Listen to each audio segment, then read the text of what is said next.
back to Worship, Grow, Follow, a podcast of Gillum Springs Baptist Church. My name's Jamie Pruitt. I'm the pastor at Gillum Springs, and it's a privilege for me to be here today with two great guys, and you will notice they have the same last name. Mike Goforth is our relatively new minister for media and missions, and we are so grateful today to have his dad, Mike Goforth, with us. Mike, thank you for being here. Thank you. We are so honored. Thank you. We want to talk a little bit today about pastoral faithfulness, longevity in ministry. And so I did not come up with a list of questions. I just want to maybe see where the Lord takes this conversation. All right. But I always love to hear people's stories. So tell me where you grew up and maybe how you came to know the Lord. All right. I grew up down in Walker County. Really? And, my dad was pastor for 50 years.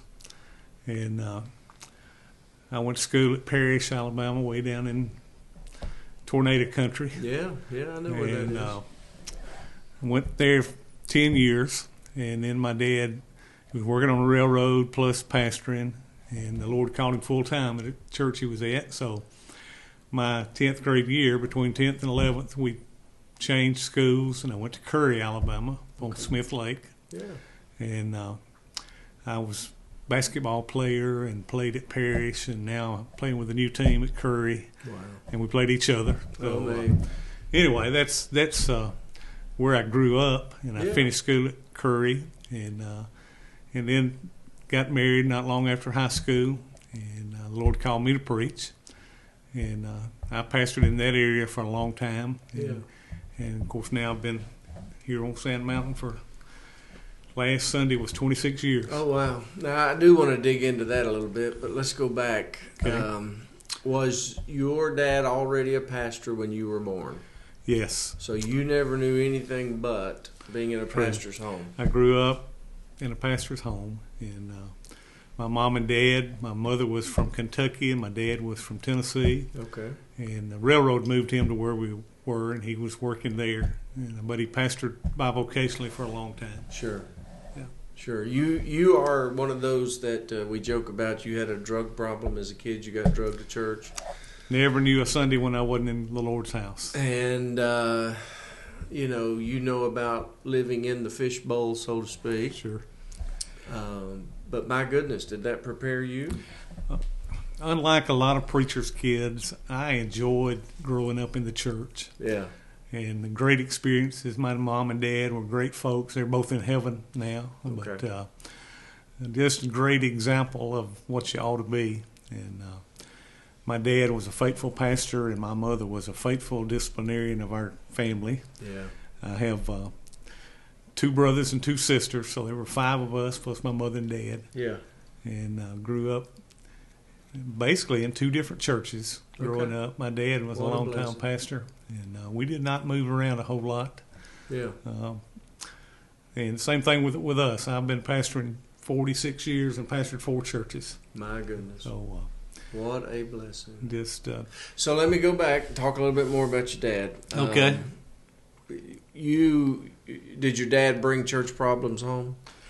You know, he really didn't. Okay. He I don't ever remember that. Yeah. Matter of fact, when I started pastoring, the first funeral I had was the first funeral I ever attended. My goodness. My dad did not take us to funerals, that type thing. And, sure. So early on in my ministry, I called my dad and said, "I got a funeral. What do I do?" That's great. Yeah. I think just as a minister myself, Ashley and I, we always wanted our kids to have a positive view of the church. And a full confession, I feel very blessed. We have had little problems, like everywhere. Right. But nothing significant. But still, we didn't talk about issues in front of our kids because we wanted them to grow up with a fondness for church. Sure. And like you, I'm blessed. You've got 2 boys in ministry? Yes. And I've got 3 boys. 2 are in ministry on church staffs, and so I'm not attributing that success to you or me. I'm saying I think the Lord has been very kind that our kids were able to grow up and still love the church. Sure. Well, Jamie, I learned most of what I know about being a pastor from my dad. What a blessing! Just watching him, and I was a kid in the family who was never going to be a pastor. Yeah. And told them that all the way through school, and I was the only one in the family who was a pastor. How about that? So, but I learned a lot from my dad, and he was an old school pastor. Mm-hmm. If somebody was sick, he went to visit them and spent a lot of time in the hospitals and that type of thing. And I've done that through the years too. And, it actually works. It does work. And, my wife's dad is 90 today. Wow. And he spent 30-plus years on the mission field. Always wanted to pastor a little country church in South Alabama. Right. And when they retired, he came home. He pastored a little church in the country. Wow. He was at one for 18 years, and by then he's in his 80s. Yeah. And we thought, well, I guess he'll retire. He's pastoring another church. Wow. A family church. And they'll gather. They'll have 20-plus, but he's driving 45 minutes there, 45 minutes back. He's up there on Fridays and Saturdays going to visit people, sometimes door to door. Yeah. And most of the folks on this field now know him as Uncle Pete. You know, he's a relative, but still, he's in the home sharing the gospel. Yeah. And those simple things, they really do work. They do. And a lot of it's about relationships, for sure. Which never goes out of style, does it? That's Building relationships. So you learned from your dad. Your dad had the challenge of being bivocational. And perhaps a blessing and a curse. True. But seeing him juggle that. Yeah. What lessons did you learn in that? I learned, I played ball a lot in school, and my dad was always working. He worked on the railroad, and then got home, he did church work. So I was in the 10th grade of high school before my dad ever saw me play ball. Wow. My mom carried me everywhere I went. Sure. I went to play ball. And so when he went full-time, he took time to follow me around and support my ball playing, that type of thing. And but I learned, as important as the church work is, my family came first. Yeah. And you can ask Jake if they were playing ball, I was there. Yeah. And I still do that with our grandkids. You know, what a blessing. That's just part of. To me, if you lose your family, you've lost everything. Absolutely. Yeah. Absolutely. I do remember you always being there, definitely. Yeah. What a blessing. That's one of the reasons I wanted to come back to the local church. Right. I had a season where I worked for our state convention, and I didn't miss a lot, but I traveled a lot. I was never with my family on Sunday. I was always preaching somewhere else. Right. And a lot of weeknights I'd be on the road somewhere in Alabama or across the country if we were doing something. And I really missed that. And that's what family dynamic was an issue that brought me back to the local church. Right. Well, with us, if we did anything in the church, we include our kids in it. Yeah.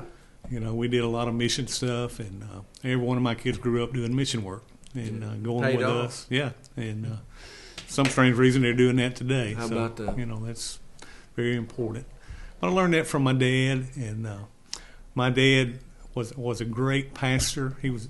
I've said this to him. He's a better pastor than he was a preacher. Yeah. I mean, he could preach, but he did not preach expositorily, and you know the way I like to preach today. Yeah. But you know, nothing unusual to see him sitting on somebody's front porch in the afternoon, talking to them and that type of thing, visiting, and so I learned a lot. What a blessing from him. Yeah. So you finished high school there in Walker County. I finished high school. When did you surrender to ministry? Tell me again. We got out of high school. Donna and I married. I'd been dating Donna in high school. Yeah. And when I was 19 and she was 18, we got married. Yeah. And we both of us decided we're not going to school. Mm-hmm. We're going to work. So I got married on a Friday night. Yep. And I went to work in the underground coal mines on Monday morning. Okay. Like you do. And I worked there for 10 years until the mine shut down. Yeah. But when I was about 20, the Lord started dealing with me. She and I were doing youth work in a church. Mm-hmm. The Lord started dealing with me about preaching. So at one youth camp, I answered a call to preach. Really? And then at 21, I made myself available, to pastor somewhere. Mm-hmm. And I started pastoring my first church at 22. Yeah. And I was ordained at 22. And pastored a little church down between Jasper and Parish. Mm-hmm. And first Sunday we were there were 19 people there. So stayed with them for about 3 years or so. Yeah. And then my dad was pastoring a church over at Lynn, Alabama, and he had been full-time for several years, and he was getting retirement age, so he wrote the railroad and asked them, he still liked about 5 or 6 years finishing his retirement, could I come back to work where I could finish my retirement? They hired him the next day. Really? And he was pastoring church at Lynn, so somehow I ended up at Lynn as pastor when he left. Yeah. So I followed him, and they were church probably about 100 when we went there. I was there for 4 years, and then a church across the county at Arley, Alabama, down on Smith Lake. Yeah. Right across the lake from where I finished school. My goodness. Called me, and I stayed there 13 years. Really? And, Where I was born. In Arley? Yeah. How wonderful. And the church there, small town, Sure. right on Smith Lake. And when we went there, they were running about 90 people, and after 13 years, they were running about 300 in Sunday school. So it really grew. And then the church where I am now called me, and I went there, and never dreaming I'd stay there 26, going on 27 years. But that's was the Lord's plan. The important piece of this story that I did not address earlier, but this has come up. Tell me about your family. You married right out of high school. Right. You met Donna. Right. We had, after a couple of years of being married, we had Heather, who is our first child, and she is married to a pastor who's at a church in Albertville, Patrick White, and then not long after that, maybe a year and a half after that, Zach was born. Okay.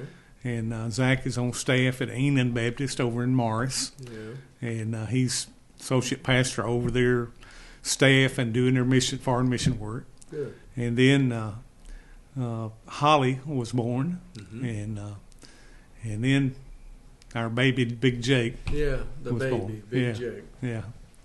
Save the best for last is what they say. Yeah.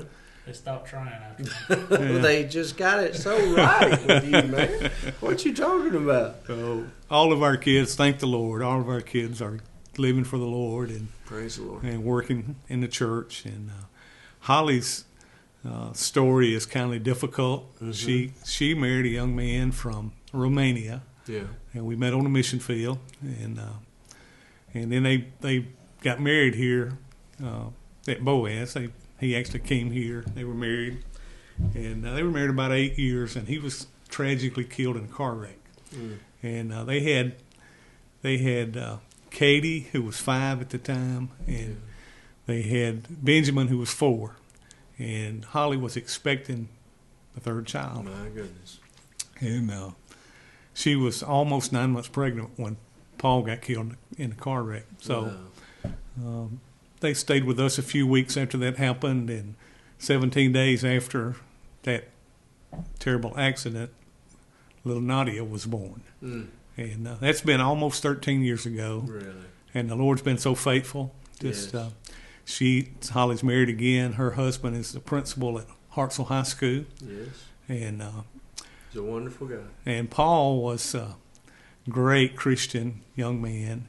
He was just about to go to Brazil on a mission trip with Zach, my oldest son, and a man from our church in April, and he got killed before that time. So, long story short, they started a ministry out of our church called Amazon Hope. Okay. And we're starting to partner with them this year. Yeah, and they actually bought a boat in Brazil. The boat's about 75 foot long and sleeps about 30 people. Yeah.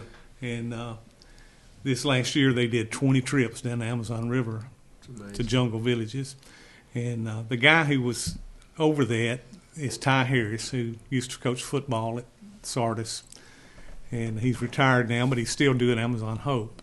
And he named the boat after my son-in-law. How about that? It's the Paul Marion, because he was going. So now, I guess it's okay to just tell you the rest of the story. Absolutely. Well, Katie is a freshman at Jacksonville State. Yeah. Benjamin is a senior in high school at Hartselle. He's just about to go to Alabama and hopefully be in a $1 million band. Yeah. And little Nadia's about 12 years old now, and best little athlete you've ever seen. Really? She can play softball and volleyball. Anyway, that's part of the story. About 3 years ago, I took Benjamin and Katie with me on the Amazon River on a mission trip. I wanted them to go on missions on their dad's boat, named after him. Well, Katie was in high school, and on the Amazon River you don't have Wi-Fi, you don't have a bunch of stuff, and so she didn't know whether she's supposed to go or not. But I helped raise funds and took both of them. And I just said, Katie, you and Benjamin are going with me. Yeah. We got on the boat, and we were going down the river, and there was a big barge that pulled up beside us. Now, her name is Katie Marion, and on the side of this barge, the name of the company was a big K, Marion, on the side of the barge. She comes running up on the front of the boat and says, they call me Pops. She said, Pops, look at that boat. It's got my name on it. Going down the river. And just about that time, there was a rainbow that came over the sky in front of that boat. And I said to her, Katie, what other sign do you need to know you're supposed to be here? That's right. And she was there, and Benjamin was there. We went, next year I carried Benjamin back by himself, and we went to an indigenous tribe. We went 35 hours down the river and had to get permission from the Brazilian government. And went in there. No American had ever been there. Nobody had ever been there to share the gospel. And, it's one of those things. I'm the biggest guy on the trip, so I've jokingly told our people, I don't know if they're going to listen to us or if they're going to cook us when we go in there, But right. We went in. Get a few days off of somebody our side. That's true. That's the truth. But anyway, there were 3,000 people in the village. We went door to door, and in 3 days we led 300 people to the Lord. Wow. And Benjamin shared a room with me, and it just set him on fire. I mean, it really set him on fire. One night, I woke up about 11 o'clock. I'd been asleep a couple hours and checked on him, and he wasn't in the bed.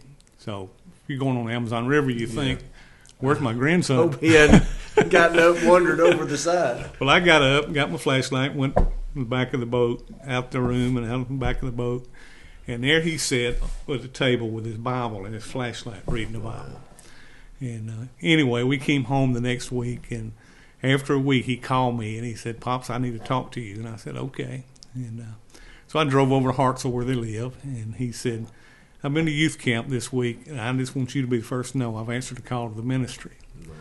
And so he's very faithful to do that, and he's a very talented musician. Yeah. He plays snare drum, this year he played the quads in the band. Yeah. He plays a piano, plays a keyboard, plays a guitar. Okay. He's just very talented. And he said to me, I don't know whether the Lord wants me to preach or if the Lord wants me to do music. I don't know. Mm-hmm. But I want you to know my yes is on the table. That's great. So I don't know, still don't know what he's doing, but I know. What a tremendous legacy. I know in Alabama, he's been down there. He's lined up to go, and he also went to Jackson State to their date. And somehow 2 pastors, one from Tuscaloosa, one from Jackson State, invited him to lunch. Really? And both of them asked him, if you come to college here, could we hire you to play the drums for our church? I'm sure it was Britton Latham. I think it was Church of the Oaks. Yeah, it's Church of the Oaks, and that's probably where he's going when he goes there. Great church. We partner with them. Yeah, so his church, Central Baptist in Decatur, also partners with them. Yeah. So that's what's happening there. That's exciting. So that's 3 grandkids. There's a difficult story there. I want to come back to that. Yeah, and then Zach, oldest son, has 3 girls and a boy. Okay, so that's I hate math. That's 7. That's 7. And then I know this one. And this one here went to Hungary and adopted 3 girls. And they're wonderful. They're wonderful. We love those girls. They're our granddaughters, they without a doubt. Precious. And so there's 10 of us. So my grandkids went from 7 to 10 in one day. What a blessing. So it's good. Lord's been good to you with your family. No doubt. So we see in that just the legacy, the generational faithfulness, and so now with your dad and yourself, and your kids, and now your grandson has said yes to ministry. Yeah. So that's 4 generations. What True. a blessing. It's a blessing to me, and it's just something I'm humbled by and just thank the Lord for. Let me go back and ask a question about that tragedy that your family endured. Yes. One of the things we often talk about in ministry is, we live in a fishbowl. Yeah. And so just living transparently in front of our people when hard seasons come. It's true.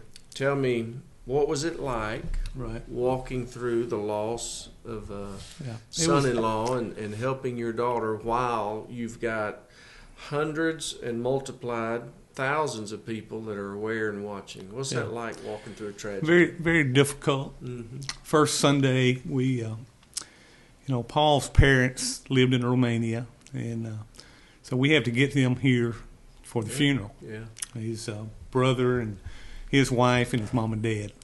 First Sunday, this happened on Friday, so we didn't go to church on Sunday, but our church program is on the radio live each Sunday. So all of our family gathered around our kitchen table listening to the program. Yeah. And Brother Dale Johnson, a lot of people would know him. He owns a drugstore, was also our chairman of deacons. He came on the radio in the service and talked about Paul and what Paul had meant to our church. And he had come here and become a deacon at Sardis, just faithful young man. And then they prayed for us. And then they took up an offering. Yeah. And they, just to spur the moment, they took up $16,000 to pay for his family to come here. So that was, heart helpful to us, really. But then we found out people were watching us. Yeah. A couple of years after all this happened, I had one of our families tell me, Brother Mike, the whole church was watching you to see how you would react when something bad happens to somebody in the ministry.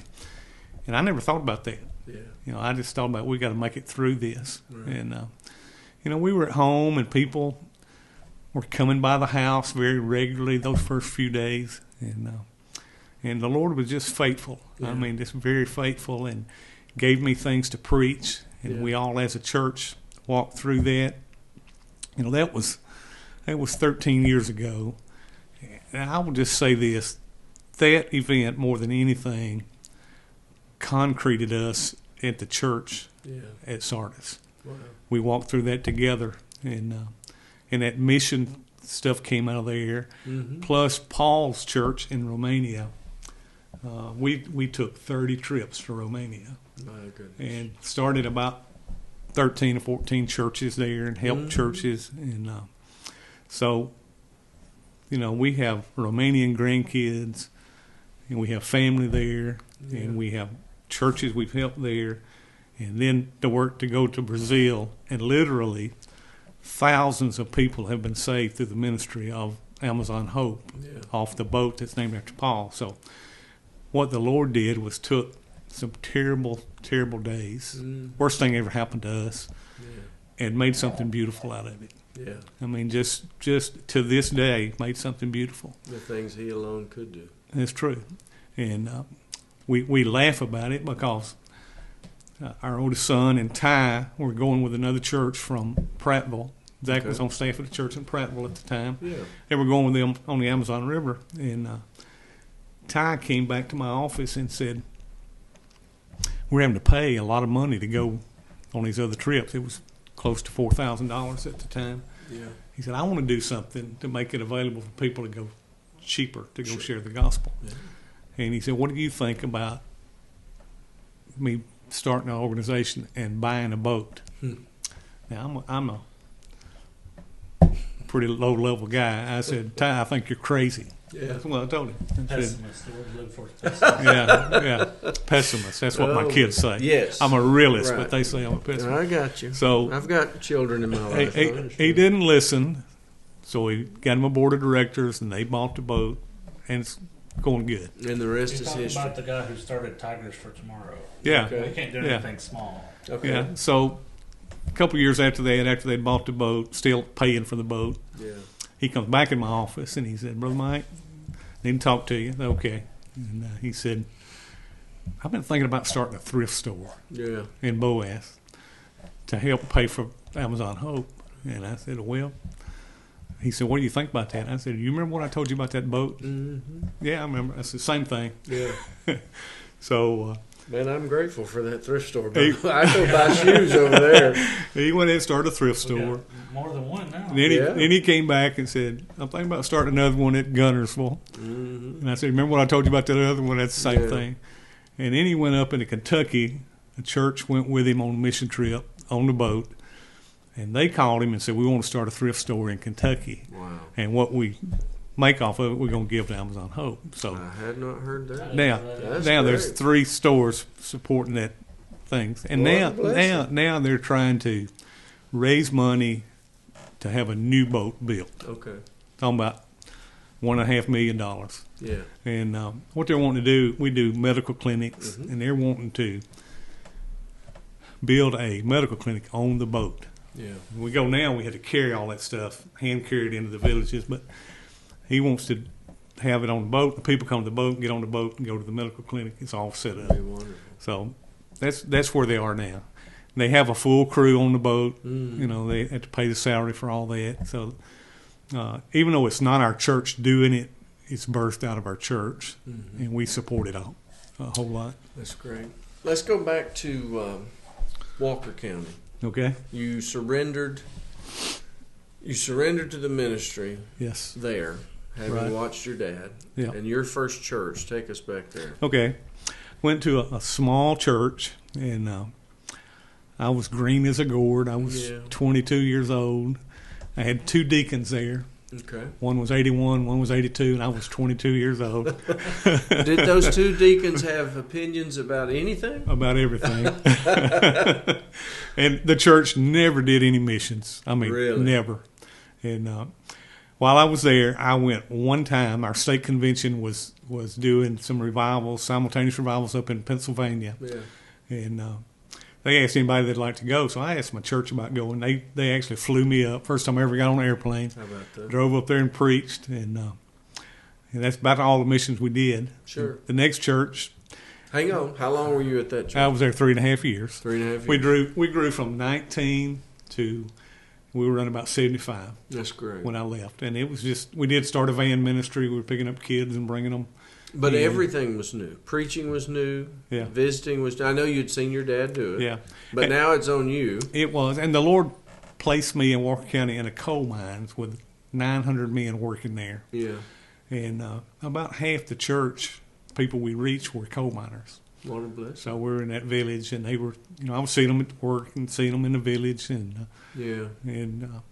what were you doing at this time? Because you were not full time at this church. No, right? I was working in the mines. You were in the mines. That's right. You told me that. I was working 6 days a week in the mines, and so you had pastoring. You had a mission field, really. I did. The at Lord work. placed me right there, and I was working before we married. I was working putting in heat and air conditions. Oh, really? And making about $3 an hour. Sure. And the Sunday before, that used to be good money. I heard you chuckle, but the Sunday before Sunday before we got married, the superintendent of the mines went to church with us, where my dad pastored. Yeah. So I went by him and said to him, "If you have any openings in the mines, I sure would appreciate if you'd remember me." And it was hard. Nobody got on to mines. Yeah, I mean, it's hard work, one thing, but most times 2 years to get a job. Yeah. Before that week was out, he called me on the phone on Thursday night, and he said, "We had 6 guys going to work this weekend. One of them has failed his physical. Wow. If you want that job, if you'll be at the mines in the morning." Then you were saying, "Well, I'm still on my honeymoon." No, I was getting married that night. Okay, all right. So I said, "I'll be there." Yeah. I went to the mines, went through the test, all that stuff, stayed there all day long, got home just in time to put on my suit and go get married. So you worked that Friday, did you go? Well, I did not work. I went there to fill out applications. But you were there. I was there that counts. all day long. Yeah. And then we married, and of course we didn't go on a big trip anywhere. We went to Decatur, Alabama on Yes. our Well, honeymoon. it's a very popular honeymoon spot. Yeah. We went there, and I'll never forget it. A hotel room was $19 what it cost. Yeah. We'd planned to stay a couple of nights. After the first night, we had an empty house where we were going to live. Yeah. I told my wife, I said, "Man, we can save that $19. Let's just go home." That's right. So we went home, and the following Monday, I went to work in the coal mines. My goodness. And then not long after that, I answered the call to preach. And so you're pastoring the church. You're working in the mines. Everything's new. Yeah. How did you begin to work into a rhythm that was sustainable for you? Preaching, visiting. How'd you do that? First church. I was just flying by the seat of my pants. Sure. And I'd watch my dad, so I did what my dad did. Yeah. And he taught me how to preach, that type thing. Going over notes with me and that type thing. Yeah. And when he passed away, I inherited all his library, which is really good. Absolutely. And then I went to pastor church that he was pastoring. Yes. So. And you were there how long? I was there for 5 years, almost 5 years, 4.5 years. Still bivocational. Still bivocational. While I was there, the mine shut down. Okay. All right. It shut down on Friday. 900 men out of work in one day. Yeah. And so I went to church the next Sunday, met with my deacons, and jokingly said to them, "I think the Lord's telling me I won't need to be full time." Yeah. And they said, "Deal." Wow. So I went from working in the mines to working in the church full time. Now I commend you for your boldness, but now that was a step of faith for them. It was. Because they'd never had a full-time pastor, I'm sure. True. And it was at a time where many of their folks would have been out of work. True. So that was a step of faith in multiple ways. It was, and they helped me go to seminary. Okay. I went to New Orleans Seminary in Huntsville. Okay. Me and 3 other guys drove up there for like 4 years. And sure. Went to school, worked our way through, and then after I'd been there 5 years, the church at Arley came to do that, and then I went ahead and finished my bachelor's, and then I went to an online school. Yeah. And I got a master's in pastoral counseling. Okay. And Brother Jamie, to be honest with you, the reason I chose that master's, that was the weakest area I had. Okay, sure. I said, if I'm gonna do it, I'm gonna make it. I can understand. Do something, that'll help me. And then when I got through with that, they had a doctorate program you could do at your own pace. Yeah. And I'll tell you how long ago it was. I was doing it on cassette tape. Yeah. So I did my church work at the new church I went to, and I set up at night till 1 or 2 o'clock in the morning. Wow. Working it while these kids were all small. Well, pastoring church, going to school. I remember that. I don't know if you didn't realize, but I remember that. See him working at the kitchen table and dining room table. Yeah. I'd see it. And those two churches I pastored paid for my education. What a blessing. So now, the transition from bivocational to full-time was not really full-time very long because you were still doing school. Right. That demanded a whole day traveling to Huntsville to finish your bachelor's. But did it get easier? It really didn't get easier until... Say it again for those sitting in the back. Till I finished it. Yeah. Okay. I finished it. And when we were at Arley, over on Smith Lake, little town, little 1A school, I learned something about getting involved with the school. Yeah. Did a chaplaincy with the football team. Yeah. And did a lot with fifth quarters at the church and that type of thing. And we reached a lot of kids. Sure. I mean, a lot of teenagers. And then... Was the church excited about that? Yeah. Seeing that younger generation? No doubt. Absolutely. No doubt. Very good thing. And then the Lord, I can look back on it and know the Lord was preparing me for where I am now. Mm-hmm. Because we're across the street from a 5A high school. Oh, wow. And the principal is one of our members. Mm-hmm. The middle school's next door to that. That principal's our chairman of the deacons. Yeah. And the man who does Amazon Hope, his wife is a principal at one of the elementary schools. Okay. And then there's another elementary school there. So we have an open door in the schools. Yeah. And since I've been there, we are doing we call it Bible 101. Yeah. We go on Thursdays to the middle school with our church vehicles, and They sign them up at the first of school. It's all through school. For an hour every Thursday, we teach middle schoolers the Bible. Really? They're on campus? We transport them to our church. Okay, to your church. Gotcha. We're a mile away from there. Yeah. We transport them there. Last year, first time, we had 26 students. Mm-hmm. And the craziest thing, we thought it'd be a bunch of girls. All 26 of them were boys. Wow. And this year, we started it back. The parents have to sign off on it. Mm-hmm. This year, we've got 46 students. Wow. And we're walking through the Bible with those kids. And first year, we had 6 kids come to know the Lord. This year, we've had 15 out of that class. How exciting. And our youth guy is teaching that. Good. It's funny. I go as a mean old pastor and drive the bus for them and go packing. I've got my pistol in my pocket and protect them while we're on the property. And, but it's a great thing. We've got about, I think, 12 or 13 of our people who volunteer to come be table monitors every Thursday. What a great ministry. And we found out there are 7 counties in Alabama doing that through Christians Ministries. Yes. They provide the books and Bibles. And so we're learning as we're going. That's great. How long were you at Arley again? 13 years? I was there 13 years. What was the biggest challenge? You have you finished your bachelor's. You're doing your ongoing master's and doctoral work when you're there. Right. Church is growing. Right. What's the biggest challenge you faced in those years? Biggest challenge, Brother Jamie, I was a single staff. Oh, yeah. I was a pastor, and that was all we had. You were it, yeah. So during those years, I learned to. I hired some staff who were all bivocational. Yeah. Had a children's minister, a youth minister, a senior adult minister, and a minister of music. They were all part-time. And looking back over all the years, probably the best staff I ever had. Really? And they were all doing it part-time. Yeah. But the Lord just blessed it, and everybody worked together. And we started from that experience at that church. I learned to do missions. Okay. What was the first trip? I went with my dad a couple of times on some home mission trips. But we had a guy named Rick Engel, who's full-time evangelist, and he's been here at your church when Brother Max was here. Yeah. Mm-hmm. He came highly recommended to me, so I had him come.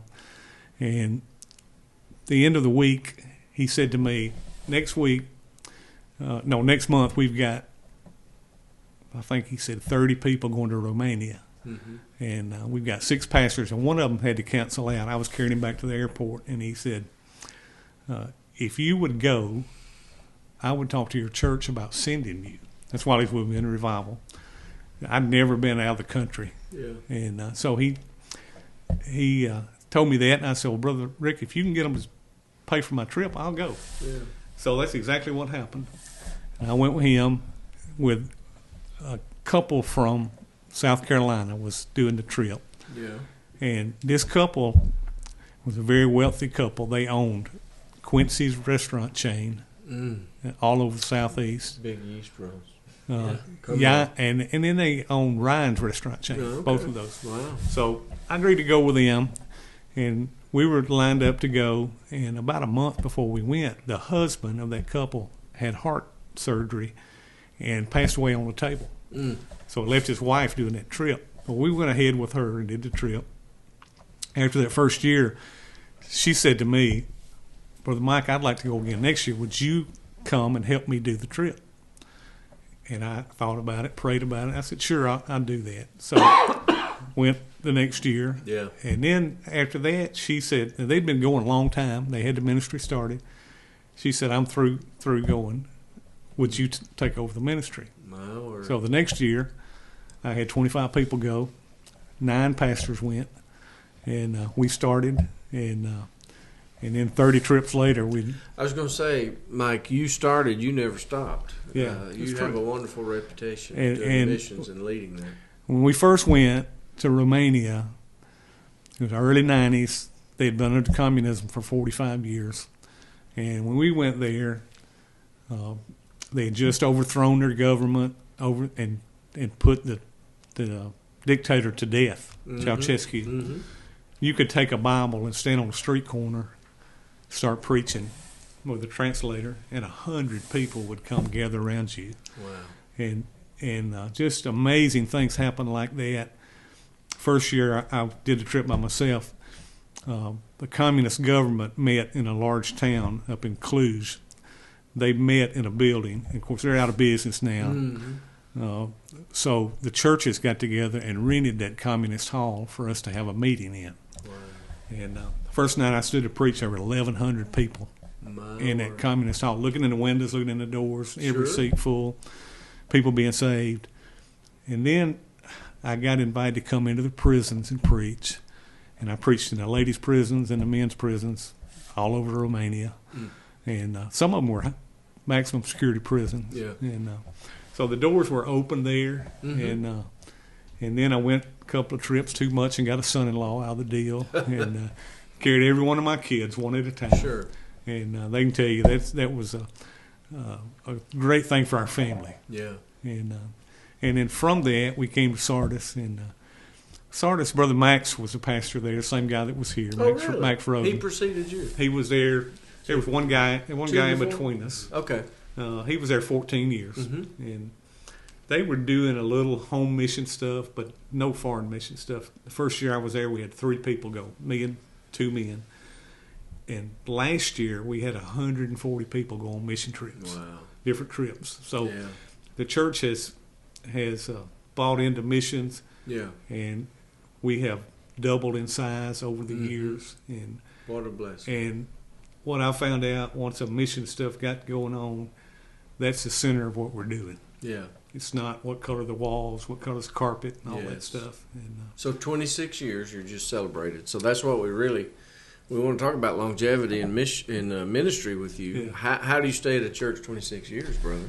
Well, now you touched on one factor. You keep the main thing the main thing. Yeah, that's true. You get your people doing that, keeps their eyes on the Lord instead of difficulties. Yeah. And plus, the Lord taught me at Sardis, the Lord taught me a great lesson, greatest lesson I've ever learned.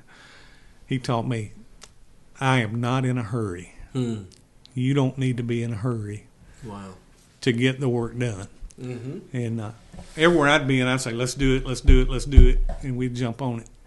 Sardis is known for taking their time. Yeah. I mean, we just today finished a bus building for our buses. We were planning that for 5 years. Yeah.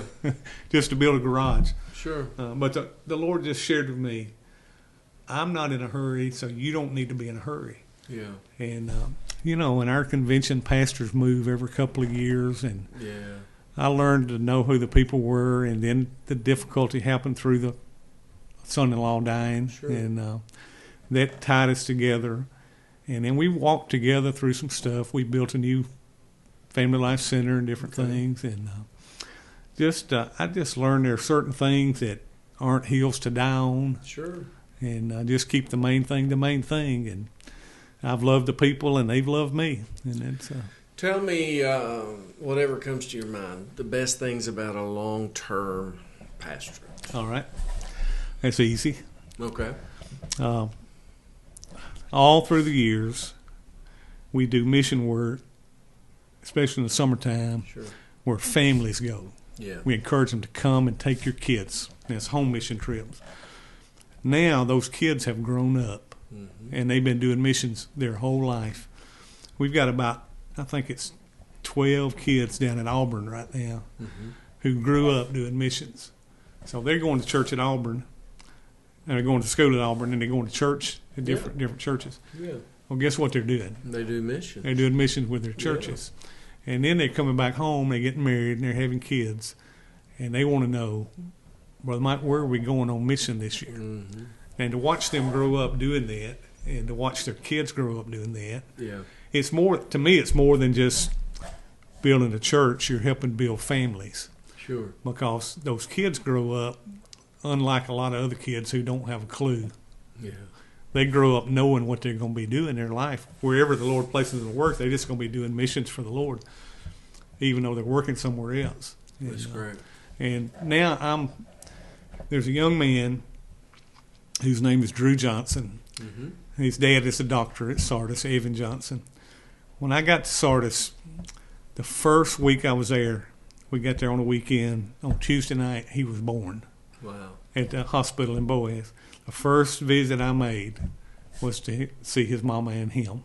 My goodness. All right. Last week, when we celebrated 26 years, I sent him a text message that said, "Happy birthday. I know it's your birthday because I've been here the whole time." And he said, "Well, I'm glad you're here as my pastor. You're the only pastor I've ever had." My word. And the Lord just shared with me, there are a lot of kids grown up, and your preaching has been the thing they've heard week after week after week. Yeah. And that's a blessing. It is a blessing. And now they're getting married and having kids of their own. I love that. That's really good. And, you know, you see them, and now some of them are becoming deacons who were babies when I was there, and you see them grow, and that's a great thing. That is good. Yeah. Tell me about a challenge. Is it hard to stay somewhere 26 years? Now, I know churches have personalities. I know seasons of our own lives, but... When we first went there, yeah, the church was not good. Okay. When we first went there, they'd had a young pastor who ended up bad. He had to leave, and nothing he did bad. He just pushed them too quick. And I hear they like to move slowly. They do like to move slowly. Okay. That's the rumor. Yeah. After I was there about 10 years, I guess, one of the guys who was a friend with a young pastor came in, and he opened his Bible and he said, "I want to ask you something." I said, "Okay." He said, "Here's a list this pastor had of things he wanted to do." And he said, "We got crossways with some of this stuff." And he said, "Brother Mike, since you've been here, out of those 10 things, we've done 9 of them." He said, "Tell me how you did 9 things that we couldn't do." Yeah. And I said, "Well, you just said it's taken 10 years. Yeah. That's the key to it." Sure. So the challenge for me was learn to wait. Yeah. And wait on the Lord. And I learned something from that. You know, you do what the Lord called you to do, what He leads you to do, but it's not going to happen overnight. Sure. And which is good. Jake and I did a podcast earlier, and the topic of speaking to young ministers was a part of that. Our state convention in Alabama. Craig Carlisle's been our president of this convention the last couple of years, and he's really trying to put focus on calling out the called. Right. Because I'm 56, you're a year or two older than me. 67. Okay, and so our generation is the one that we see will be passing off the stage, so to speak. Right. You know, in time. There's a lack of ministers, pastors coming along. Churches are struggling to find them. Right. So we want to say a few things. Sure. To young ministers that may hear. Is this okay? Of course. So you, what a wonder. I mean, I'm amazed to sit here and think about 4 generations of ministers. And then you've seen your bivocational dad. You've been bivocational. You've got... long tenures. 13 is a long tenure. And then 26 is unheard of. Right. What are some advice? What are some things you would say? What is some advice you would give to a young minister coming along? Can you think of 3, 4, 5 things? Yeah. I have a new youth guy who's been with me almost a year. He is today, as a matter of fact, he's in New Orleans. Yeah.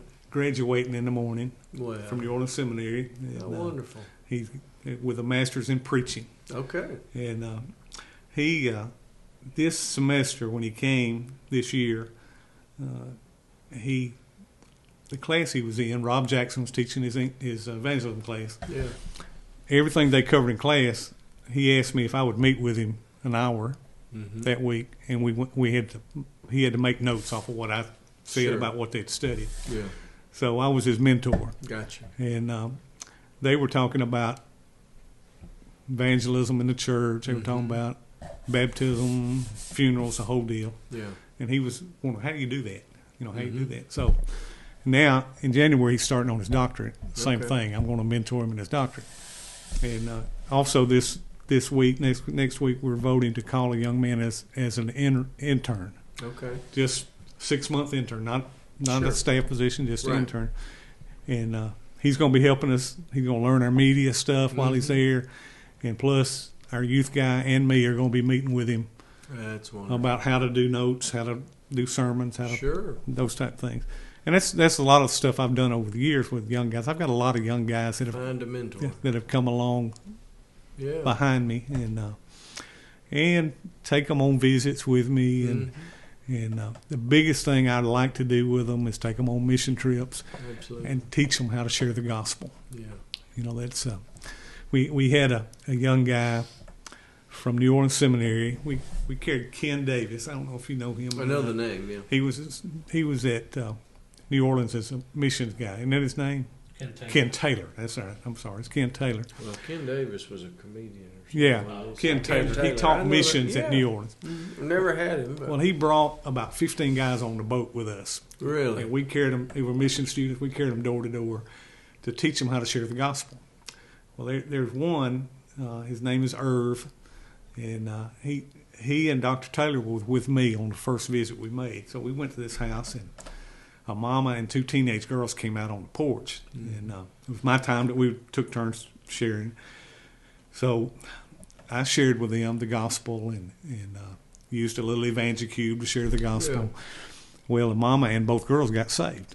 Yeah. And as we were leaving, Irv, walking down the road, he said, "Brother Mike, do you believe people can be saved like that? That easy?" I said, "I shared the gospel." They said yes to the Lord. That's what it is. Well, the next day, Irv's walking down the road in one of those villages. 7 Brazilian boys came up and joined him. He had a translator with him. Well, he decided he was going to share the gospel with those 7 teenage boys.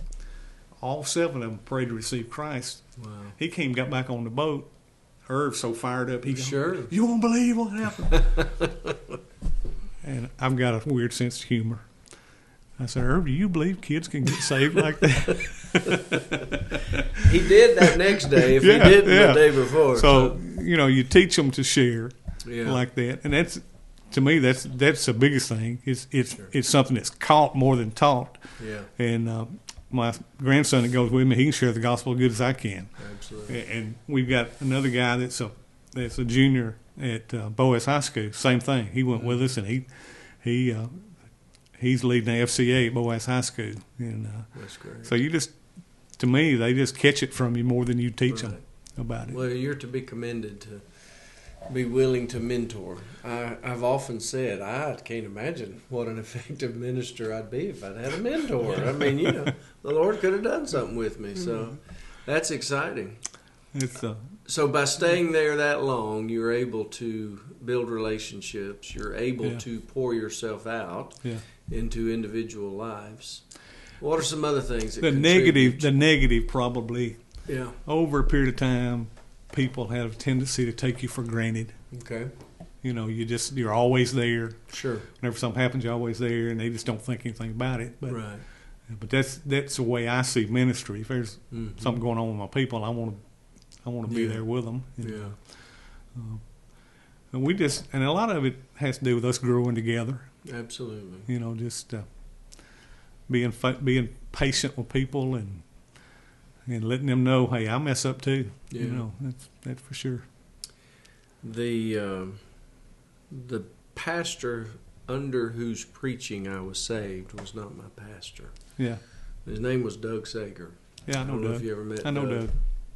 So Doug used to always talk about going to a new church and just, this is how you pastor people. You preach the gospel and you love people and just smile.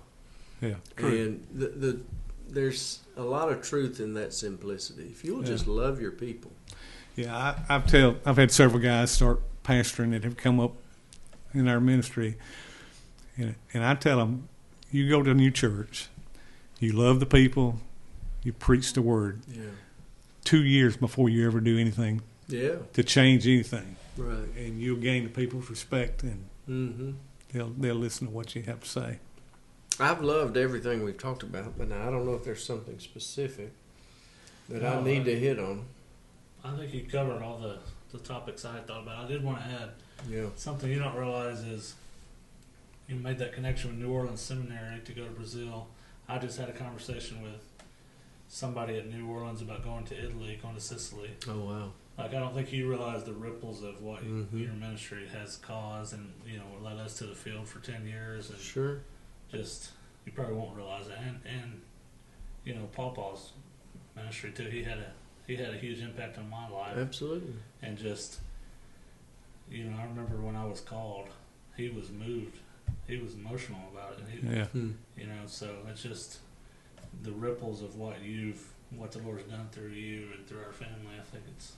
I doubt pastors like you ever think about those ripples. We really can't fully expect. But in my opinion, this is one man's opinion, but they gave me a microphone and you a microphone.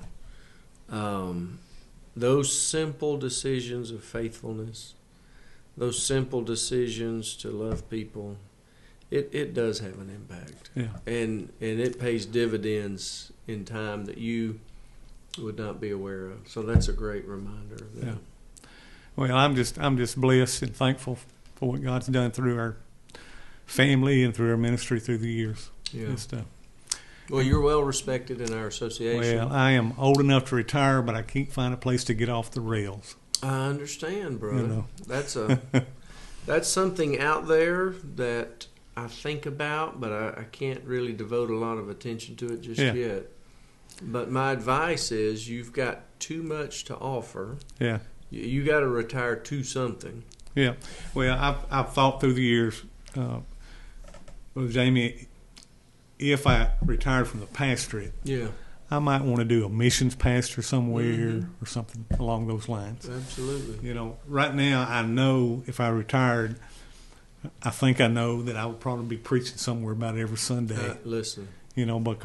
But the Lord just sort of said to me, if you're going to preach every Sunday, why don't you preach where you are? And that's... You could stay as busy as you want. Yeah, I learned that at the state convention. But I really want to do something in missions and or helping churches, that type of thing. I don't ever want to just quit, but I can see the day when the pastor part of it should sort of lay aside because sometimes that's stressful. Sure. And plus I don't want to keep on going until I can't enjoy what I've worked hard for. All my life. Pray the Lord give you wisdom. Yeah, I've just told the Lord, "You show me when it's time." Yeah, that's what I want to do. I want to say thank you. You are. I'm the direct beneficiary now of your faithful parenting. This guy is a huge blessing to our church. This whole thing, this is his baby. Yeah, and makes us look good. And you talk about elevating our missions ministry just in a matter of weeks. He was making improvements and the buy-in already with training that he's doing. So I'm the beneficiary of your faithfulness. But you are much loved in our association. You're looked to for your wisdom. You're looked to for your encouragement for the Great Commission. So I want to say thank you. And I know you serve at our state on the State Board of Missions. And I've enjoyed all those times. Sure.